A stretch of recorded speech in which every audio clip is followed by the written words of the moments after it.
তো আজকে আবার আমরা ডিসকাশনে চলে এলাম যেটা হচ্ছে প্রথমে কম্পিউটার সায়েন্স থার্ড সেমিস্টারে আজকে কম্পিউটার প্রোগ্রামিং ইন সি, তারপর এক্সামিনেশন ছিল। তো কোশ্চেন নিয়ে নতুন করে কিছু বলার নেই, আর প্রতিদিনই একই জিনিস যে আমার সাজেশন থেকে 100% কমন এসছে সেটা বলারও আর কোনো অপেক্ষা রাখে না। তো এটা অ্যাজ ইউজুয়াল। তো যাই হোক, তো আমি যে বিষয়ে ডিসকাশনে এসছি সেটা হচ্ছে কমন তো এসছেই। আমি যা কোশ্চেন সাজেশনে দিয়েছি, মানে যেরকম টাইপের কোশ্চেন দিয়েছি সেম টাইপের কোশ্চেন বা অনেক মানে যতগুলো প্রোগ্রাম দিয়েছি সব প্রোগ্রামগুলোই কমন আছে, সবটাই সাজেশন থেকে এসছে পরীক্ষায়। তো একবারে পুরো কোশ্চেন টু কোশ্চেন কমন। ওকে, এখানে টোটাল 9টা কোশ্চেন দিয়েছে। তো 9টা কোশ্চেনের মধ্যে 9টা কোশ্চেনই কমন। যাই হোক, তো পরে আসছি ডেসক্রিপ্ট টাইপ কোশ্চেন নিয়ে। প্রথমে এমসিকিউ টাইপ কোশ্চেনের মধ্যে যেটা হচ্ছে গ্রুপ এতে কোশ্চেন নাম্বার 1 এর ফার্স্ট কোশ্চেন, মানে 1-এর আন্ডারে 1। Question number 1 option number C, অ্যান্সারটা কিন্তু 1 হবে। Okay, 4*8 modular division 10/2। এটা তোমাদের অপারেটর যে প্রিসিডেন্স দেখে যার কাজ আগে সেই কাজটা তোমাকে প্রথমে করতে হবে। তো সেভাবে এটা কিন্তু ইভ্যালুয়েশন হচ্ছে, কারণ 8 × 4 করলে 32 হয়, 32কে তোমার 10 দিয়ে মডুলার ডিভিশন করলে 2 আসে, 2কে 2 দিয়ে ভাগ করলে কিন্তু 1 হয়। অতএব অপশন নাম্বার সি 1। তারপরে একটা প্রোগ্রাম দিয়েছে, এটাও আউটপুট ফাইন্ডিংস।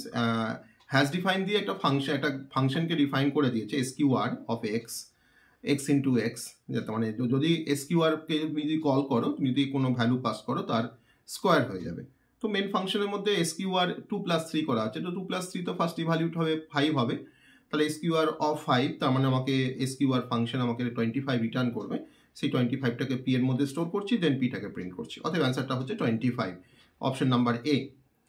কোশ্চেন নাম্বার 3 এরকম টাইপের শর্ট কোশ্চেন আমি মানে মডুলার ডিভিশন অপারেশন করানোর সময় দেখিয়েছিলাম যে একটা পজিটিভ নাম্বারকে নেগেটিভ নাম্বার দিয়ে মডুলার ডিভিশন করলে কি হবে, বা একটা নেগেটিভ নাম্বারকে পজিটিভ নাম্বার দিয়ে মডুলার ডিভিশন করলে কি হবে। তো সবসময় কিন্তু লেফট হ্যান্ড সাইডে যে অপারেন্ট থাকে তার সাইনটা রিফ্লেক্ট করে। অর্থাৎ 14কে -4 দিয়ে মডুলার ডিভিশন করলে কিন্তু হবে +2। ওকে, তো option number C +2। Question number 4 একটু ট্রিকি কোশ্চেন। এখানে x এর ভ্যালু 35 নেওয়া আছে, আর প্রিন্ট করতে বলেছে x = 50, তার ভ্যালু কি হবে, x = 50, x > 50। এটা কিন্তু ম্যাক্সিমাম জন্যই কিন্তু ভুল করে আসবে। তো x = 35, তুমি যদি প্রিন্টএপে যদি তুমি লাস্ট স্টেটমেন্টটা দেখো, লাস্ট পার্টটা দেখো, x > 50, তোমার কিন্তু রাইট টু লেফট ইভ্যালুয়েশন করতে হবে। ওকে, তো রাইট টু লেফট যদি তুমি ইভ্যালুয়েশন করো, তো 35 > 50 কন্ডিশনটা ফলস। তার মানে তোমাকে রাইট হ্যান্ড সাইডে যদি তুমি ভাবো, তাহলে ফার্স্ট তোমার 0 আসছে রাইট হ্যান্ড সাইড থেকে। তারপরে দেখো x = 50, মানে x কিন্তু আমার 50 দিয়ে অ্যাসাইন করা হয়েছে, তাহলে x এ কিন্তু এখন কারেন্ট ভ্যালুটা হচ্ছে 50, তখন তোমাকে 50 দেখাচ্ছে। অতএব রাইট হ্যান্ড সাইড থেকে 0, তারপরে হচ্ছে 50। দেন তাহলে এখন তো x এর ভ্যালু তো 50, তাহলে 50 = 50, x এর মান তখন x = 50 বলা আছে, তাহলে 50 = 50 মানে কি হয়, কন্ডিশনটা ট্রু। যদি কন্ডিশনটা ট্রু হয় তাহলে 1 দেবে। অতএব অ্যান্সারটা হচ্ছে 150। অতএব option number A. Which of the following statement is not generally used in structured programming? Structure প্রোগ্রামিংয়ে আমরা বারবার করে বলতাম গো টু স্টেটমেন্ট পড়ানোর সময়, যে স্ট্রাকচার প্রোগ্রামিংয়ে গো টু স্টেটমেন্টটাকে মানে ইট শুড বি অ্যাভয়েডেড। তার কিছু রিজনও আছে। তো গো টু স্টেটমেন্ট কিন্তু আমরা স্ট্রাকচার প্রোগ্রামিংয়ে আমরা ব্যবহার করতে পারি না। অতএব অপশন নাম্বার ডি, যেটা হচ্ছে go to. Then question number 6 আছে, which of the following is a reserve word in C? Reserve word মানে হচ্ছে কিওয়ার্ড, প্রিন্টএফ তো ফাংশন, মেনও ফাংশন। ওকে, ইউনিয়ন আছে, স্ট্রাকচার ইউনিয়ন তোমাদের সিলেবাসে ছিল না, স্ট্রাকচার ইউনিয়ন। তো ইউনিয়ন কিন্তু কিওয়ার্ড। আর হচ্ছে অল অফ দিস তো নয়, অথবা এটা হচ্ছে option number C, union. Question number 7, if an int element requires 2 bytes of memory, so how many bytes will be allocated to int array of 5 5? মানে 2D অ্যারে যার মধ্যে 25টা এলিমেন্ট থাকবে, কারণ 5 × 5, রো 5টা, কলাম 5টা, মানে 25 নাম্বার অফ এলিমেন্ট থাকবে। তো একটা এলিমেন্ট যদি তোমার 2 বাইট মেমোরি নেয়, তাহলে 25টা এলিমেন্ট নেবে 50 বাইট। অতএব আনসারটা হবে 50, অপশন নাম্বার বি। আমি 2D অ্যারে পড়ানোর সময় কিন্তু 2D অ্যারে কতটা মেমোরি স্পেস রিকোয়ারমেন্ট তার থাকে সেটা আমি কিন্তু বলেছিলাম 2D অ্যারে পড়ানোর সঙ্গে সঙ্গে। অতএব এটাও কিন্তু এটা কমন কোশ্চেন, মানে এমসিকিউগুলো ইভেন সব কনসেপ্ট থেকে বা টপিক থেকে, সেটাও কিন্তু কমন। কোশ্চেন নাম্বার 8, এটা পয়েন্টার দিয়ে একটা কোশ্চেন দিয়েছে, এটা আমি এটাকে এক্সপ্লেন করছি না, এটা অ্যান্সার হবে option number D, 575। Okay, Question number 9. If array is an if the a double r is an array of integers, then array of I is equivalent to star of a plus I. Okay, star of within first bracket a plus I. তার মানে হচ্ছে option number B correct answer. তারপরে question number টি এক্স option number D star of P is equal to P plus 10, এই স্টেটমেন্টটা কিন্তু valid নয়। ওকে, বাকি তিনটে স্টেটমেন্ট কিন্তু ভ্যালিড পয়েন্টের রেসপেক্টে। কোশ্চেন নাম্বার 11 কোশ্চেন নাম্বার 11 একটা ইউনিয়নকে ডিফাইন করে দিয়েছে। ইউনিয়নের মধ্যে তোমার এক্স আছে, ওয়াই আছে, জেড আছে। এক্সটা ইন্টিজার, ওয়াইটা হচ্ছে ক্যারেক্টার, আর ফ্লোট হচ্ছে তোমার জেড। তো বলে দিয়েছে যে ইন্টিজার 2 বাইট নেয়, ক্যারেক্টার 1 বাইট নেয়, আর ফ্লোট 4 বাইট নেয়। তাহলে ইউনিয়নের ক্ষেত্রে যেটা হয় সেটা হচ্ছে যে ইউনিয়নের প্রত্যেকটা মেম্বারের জন্য কিন্তু মেমোরি স্পেস অ্যালোকেট হয় না। যে মেম্বারটা সব থেকে বড়, অর্থাৎ ফ্লোটের সাইজ সব থেকে বড় 4 বাইট, ওদের কিন্তু মেমোরিতে 4 বাইট স্পেসই অ্যালোকেট হবে। ওকে, হোয়াট ইজ দ্যাট, তোমাকে বলেছে যে ইউনিয়ন টাইপের মধ্যে তোমার কত সাইজ নেবে, এটা হচ্ছে কিন্তু 4 bytes, option number D. Question number 12 বলছে which of the following is not a storage class. আমরা 4টে স্টোরেজ ক্লাসের কথা পড়েছি, অটো, এক্সটার্ন, স্ট্যাটিক, ওকে, আর রেজিস্টার। দেখা দেখো ডাইনামিক আছে, তো ডাইনামিক কোনো স্টোরেজ ক্লাস নয়, option number C. Which of the following is not a infinite loop, কোনটা ইনফাইনাইট লুপ নয়, 4টে লুপ দেওয়া আছে। তাহলে দেখে বুঝতে পারছি আমরা প্রথম লুপটা ইনফাইনাইট লুপ, তারপরেরটাও ইনফাইনাইট লুপ, সি এরটাও ইনফাইনাইট লুপ, আর ডিটা কিন্তু ইনফাইনাইট লুপ নয়। ওকে, ডিটা কিন্তু একটা সার্টেন টাইম পর কিন্তু মানে ওই লুপটা কিন্তু থেমে যাবে। অতএব অপশন নাম্বার ডি হচ্ছে 13 এর answer. Question number 14 which of the following is a valid variable name in C. তো আমরা দেখতে পাচ্ছি অ্যাম্পারসেন্ট দিয়ে কোনো ভেরিয়েবল ডিক্লেয়ার করা যায় না, ভেরিয়েবল নামের মধ্যে কোনো স্পেস হয় না, আবার ভেরিয়েবল নামের মধ্যে কোনো হাইফেন থাকে না। কিন্তু আমরা ভেরিয়েবল নেম কিন্তু আমরা আন্ডারস্কোর দিয়ে ডিফাইন করতে পারি, অর্থাৎ ইন্ট রোল আন্ডারস্কোর নাম্বার। তাহলে রোল নাম্বার কিন্তু একটা ইন্টিজার টাইপের ভেরিয়েবল, অতএব এটা হচ্ছে roll number, option number A. Question number 15 which of the following is not determined by the storage class of a variable. একটা ভেরিয়েবলের স্টোরেজ ক্লাস কোনটাকে ডিটারমাইন করতে পারে না। আমরা স্টোরেজ ক্লাস কিন্তু আমাদেরকে বলে দেয় যে কোথায় ভেরিয়েবলটা স্টোর হবে, আমাকে স্কোপ বলে দেয়, তার ইনিশিয়াল ভ্যালু বলে দেয় ভেরিয়েবলের, কিন্তু আমাকে range of the value of a variable সেটা কিন্তু কোনো সময় ডিফাইন করে না। অতএব কোশ্চেন নাম্বার 15 হচ্ছে অপশন সি। ওকে, এই হচ্ছে এমসিকিউ টাইপ কোশ্চেন, 15টা কোশ্চেনের অ্যান্সার, কারেক্ট অ্যান্সার তোমাকে এক্সপ্লেন করতে হবে, জাস্টিফিকেশন তোমাকে দিতে হবে। আর যদি একটু ডেসক্রিপটিভ টাইপ কোশ্চেন নিয়ে যদি আসি, তাহলে গ্রুপ বিতে 2 কোশ্চেনটা খুব সহজ একটা কোশ্চেন, হেডার ফাইল আর লাইব্রেরি ফাইলের মধ্যে ডিফারেন্স।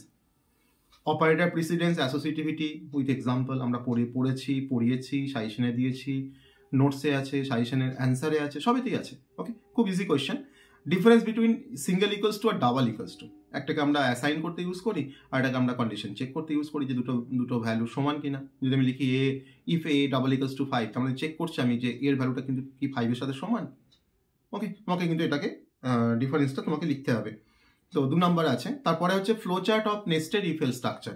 আমি যখন কন্ডিশনাল স্ট্রাকচারগুলো পড়িয়েছিলাম বা লুপ যখন পড়িয়েছিলাম, তখন প্রত্যেকটা কনসেপ্টে কিন্তু আমি ফ্লো চার্ট ড্র করেছি, এক্সিকিউশন সিকোয়েন্স কী করে এক্সিকিউশন হয়। তো আমি সেখানে কিন্তু নেস্টেড ইফ এলসেরও কিন্তু আমি ফ্লো চার্ট ড্র করে দেখিয়েছি যে নেস্টেড ইফ এলস কীভাবে কাজ করে। তো তার ফ্লো চার্টটা তোমাকে জাস্ট ড্র করতে হবে। 3 নাম্বার আছে, খুব সহজ একটা ফ্লো চার্ট। তার সঙ্গে দিয়েছে যে 3টে ইন্টিজার নাম্বারকে তোমাকে ইনপুট নিয়ে বলতে হবে যে তার মধ্যে ম্যাক্সিমাম নাম্বার কোনটা। অনেক রকমভাবে করা যায়, তুমি ইফেলস দিয়ে করতে পারো, নেস্টেড ইফেলস দিয়ে করতে পারো, তুমি কন্ডিশনাল অপারেটর দিয়ে করতে পারো, কিন্তু কিছু মেনশন করেনি কি দিয়ে করতে হবে। 5 নাম্বার আছে। ওকে, খুব ইজি একটা কোশ্চেন। তো 3 নাম্বার কোশ্চেনটাও কিন্তু কমন।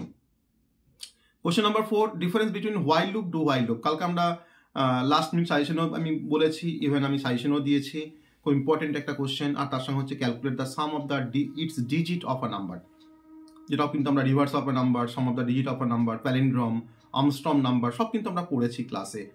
ওকে, ইভেন আমার সাজেশনও ছিল, আমি কালকে লাস্ট মিনিট সাজেশনও কিন্তু এটা আমি বলেছি। কোশ্চেন নাম্বার 5, তাহলে এটাও কমন আমাদের। কোশ্চেন নাম্বার 5 হচ্ছে যে what do mean by array. Array বলতে কি বোঝায়? Write a C program to read 4x4 integer matrix and find the sum of its diagonal element. Diagonal element সেগুলোই হয় একটা 2D অ্যারেতে যা রো আর কালাম ইন্ডেক্সটা যার সমান হয়। ওকে, তো আমরা 2D অ্যারেকে ইনপুট নেওয়া সবাই জানি। ইনপুটটা নেওয়ার পর যদি আমি একটা সিম্পল ফর লুপ ব্যবহার করি যে for i is equal to 0, i less than 4, i plus plus, তার মধ্যে যদি আমি লিখি সাম is equal to some plus a of i, তাহলে কিন্তু আমাদের সামটা হয়ে যায়। ফরটাকে ক্লোজ করে দিলাম, বাইরে গিয়ে সামটাকে প্রিন্ট করে দিলাম। ওকে, 2D ম্যাট্রিক্সটাকে তুমি ইনপুট নাও 4x4 ম্যাট্রিক্সকে, দেন ওই সিঙ্গেল ফর লুপের মধ্যে তুমি sum is equal to sum plus A of I করো, আর সামটাকে ডিফাইন করে নাও সাম ইজ ইকুয়াল টু 0, আর ফর লুপের বাইরে গিয়ে সিম্পল তুমি সামটাকে প্রিন্ট করে দাও। ওকে, জাস্ট মানে 7 থেকে 8 লাইনের প্রোগ্রাম, এখানে কিন্তু 6 নাম্বার আছে, খুব ইজি একটা প্রোগ্রাম। আমি ইভেন এটা করিয়েছি, আমার সাজেশন আমি কিন্তু দিয়েছি। তারপর হচ্ছে question number 6, what are the advantage of user define function. বারবার করে পড়িয়েছিলাম ইউজার ডিফাইন ফাংশন পড়ানোর সময়, তখন বলেছিলাম তার কি advantage. Difference between function declaration and function definition. Function declare কীভাবে করা হয়, that is a function prototyping, আর ফাংশনকে কীভাবে ডিফাইন করা হয় তার সিনট্যাক্স আছে, সেই সিনট্যাক্স ফলো করে তোমাকে করতে হবে। আর ফাংশন পড়ানোর সময় এটাও বলেছিলাম যে অ্যাকচুয়াল প্যারামিটার বা আর ফর্মাল প্যারামিটারের মধ্যে কাকে বলা হয় তা কিন্তু ডিফারেন্স দিয়েছে বা এক্সপ্লেন করতে বলেছে উইথ এক্সাম্পল। ঠিক আছে, পুরো কমন কোশ্চেন। কোশ্চেন নাম্বার 6টাও কমন। কোশ্চেন নাম্বার 7টা হচ্ছে যে what is the use of return statement. ফাংশনে আমরা লাস্ট স্টেটমেন্টটা লিখি রিটার্ন, ওকে, কিছু রিটার্ন করি, আর তারপরে তোমাকে একটা সিরিজ দিয়েছে 1/1 ফ্যাক্টোরিয়াল। এটা কিন্তু খুব সিম্পল একটা প্রোগ্রাম, এটা ইভেন আমার নোটসে আছে, আমার সাজেশনে আছে, নোটসটা ভালো করে দেখবে, এটাতে আছে প্রোগ্রামটা। খুব ইজি একটা প্রোগ্রাম, ফ্যাক্টোরিয়াল করতে হবে 1/1 ফ্যাক্টোরিয়াল, মানে তোমাকে i ইজ ইকুয়াল টু যদি তুমি 1 to n ধরে নাও, তোমাকে একবার ফ্যাক্টোরিয়াল ফাংশনকে একটা ডিফাইন করে রাখো, আর তুমি 1/fact of i বলে কল করো, দিয়ে এটাকে সাম is equal to sum plus 1/fact of i, ফরের মধ্যে আইটাকে তুমি ইটারেট করাও। ওকে, খুব সিম্পল প্রোগ্রাম। এটা গেল। কোশ্চেন নাম্বার 8, মানে what do you understand by recursion. Recursion আমরা পড়েছি ডিটেলসে, এক্সপ্লেন উইথ এক্সাম্পল। তুমি রিকার্শনে একটা এক্সাম্পল দিতে পারো, তুমি ফ্যাক্টোরিয়ালের প্রোগ্রামটা তুমি দাও না এক্সাম্পল হিসাবে। আর write recursive function with 2 integer parameters and calculate their greatest common divisor, that is a GCD of 2 numbers by using recursion. তো এটাও কিন্তু আমরা সাজেশনে দিয়েছি, আমি করিয়েছি, ফ্যাক্টোরিয়াল, ফিবোনাকি আর জিসিডি রিকার্শন দিয়ে সলভ করিয়েছি। খুব ইম্পর্টেন্ট, আমি বলেছিলাম পড়ানোর সময় বলেছিলাম যে আইদার ফ্যাক্টোরিয়াল কিংবা ফিবোনাকি সিরিজ কিংবা জিসিডি কিন্তু পরীক্ষায় আসবে, তো এসছে। What do you understand by storage class. বারবার করে বলেছিলাম স্টোরেজ ক্লাস প্রত্যেক বছর পরীক্ষায় আসে, এবারও পরীক্ষায় আসবে, তো এবারও কিন্তু পরীক্ষায় এসছে। আর explain different storage class in C with example. আমি ইভেন মার্কসটাও বলে দিয়েছিলাম যে 8 নম্বরে কোশ্চেন আসবে স্টোরেজ ক্লাস থেকে, তো এখানে 2 + 6 8 মার্কসের কোশ্চেন আছে। এটাও আমরা পড়েছি স্টোরেজ ক্লাস, 4 রকমের স্টোরেজ ক্লাস। আর লাস্ট কোশ্চেনটা আরও বেশি অ্যাট্রাক্টিভ, সেটা হচ্ছে হোয়াট ইজ পয়েন্টার, আর explain call by value and call by address, parameter passing technique with example. তো তোমরা বলবে কোনো কোশ্চেনটা কিন্তু এখানে মানে যে আমরা ডিসকাশন করিনি বা পড়িনি, প্রত্যেকটা কোশ্চেন কিন্তু কমন। মানে এখানে এই সাবজেক্টটাতে 60 আউট অফ 60 পাওয়া যায় আউট অফ 60। ওকে, তো আশা করি তোমরা ভালো পরীক্ষা দিয়েছো, আর যদি আমাকে একটু ফলো করতে পারো আমার মনে হয় পরীক্ষাটা আরও ভালো হবে। আর আমার ক্লাসগুলো একটু ভালো করে ফলো করতে হবে। যদি তুমি শিখতে চাও, যদি তুমি কিছু জানতে চাও, তাহলে কিন্তু আমার ক্লাসগুলো ফলো করতে হবে, আর আমাকে একটু ফলো করতে হবে। ঠিক আছে, বাকিটা এমনিতেই হয়ে যাবে। যদি তুমি আমাকে ফলো করতে পারো, যদি তুমি আমার ক্লাসগুলো রেগুলার করো, তোমাকে আর কিচ্ছু করতে হবে, তোমাকে পিছন ফিরে তাকাতে হবে না, আমি এটুকু তোমাকে অ্যাসিওর করতে পারি। ঠিক আছে, কারণ এই নলেজগুলো কিন্তু গ্যাদার না করলে পরবর্তীতে যখন তুমি বিটেক করবে বা যখন তুমি কোথাও গিয়ে চাকরি করবে বা তুমি কোনো হায়ার স্টাডিজ করবে, এই কনসেপ্টগুলোই কিন্তু তোমার কাজে লাগবে। ওকে, অতএব আর এই কনসেপ্ট এখন থেকে কিন্তু কনসেপ্ট বিল্ড করতে না পারলে পরে গিয়ে বুড়ো বয়সে গিয়ে কিন্তু আর কনসেপ্ট বিল্ড করা যাবে না, বা শেখা যাবে না, বা বোঝাও যাবে না। অতএব যা করতে হবে এখন থেকে, সময় নেই, প্রচুর কম্পিটিশন মার্কেটে। তোমরা ভাবছো যে ডিপ্লোমা পড়ার পরই চাকরি পেয়ে যাবো, তো অত সহজ জিনিস নয় চাকরিটা। চাকরি পেতে গেলে যথেষ্ট তোমাকে নলেজেবল হতে হবে, হ্যাঁ, তোমার মধ্যে কিছু থাকতে হবে, তোমার মধ্যে ক্যাপাবিলিটি থাকতে হবে, তবে তুমি চাকরি পাবে। তার জন্য তোমাকে কিছু শিখতে হবে, কিছু জানতে হবে। ওকে, যাই হোক, কালকে ডিএস এর পরীক্ষা আছে, তো ডিএসেরও আমি অলরেডি সাজেশন দিয়েছি, তোমরা সেই সাজেশনটা ফলো করো, আশা করি তার থেকেই আসবে, বাকিটা তো সময় বলবে। তো দেখা যাক, চলো, গুড নাইট।